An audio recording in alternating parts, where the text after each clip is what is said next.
Şeki şeki, yigitler oynar. Şeki şeki. Aa, Tamara Hanım. Yigitler oynar.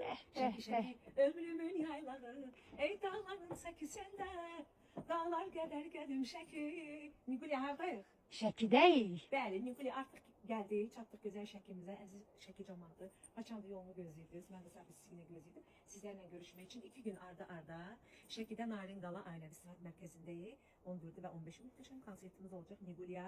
Mən tek değilim, Züleyxa bacımla. Birazdan onda çekilişleri, kadrları alacağıq. Niguliya giyinmiş. O gəlin orada davam edelim. Aha. Niguliya deməli, Aha. giyinmiş, səncə hardan? Ay, Butikdən, bəli. Bizim bu möhtəşəm gözəl giyimimiz həqiqətən də ayın butikin giyimlərindən Superdir. Özü yeni kolleksiyalardandır Niguliya. Əladır. Möhtəşəmdir. Bu paltarda kim giyinsə, həmən gün Karaleva, prinsesa kimi görsənəcək. Həqiqətən də möhtəşəm bir giyimdir. Artıq Toğrul gəlib, Niguliya buradadır.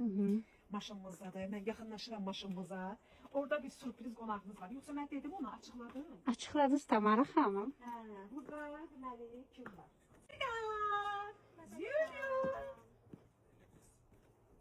Züleyxa. Züleyxa Hanım. Deməli sürprizli qonaq. Gəlmişik, çatmışıq Züleyxa hardayıq? Narin Qala Ailəvi İstirahət Mərkəzindəyik. Şəkidə.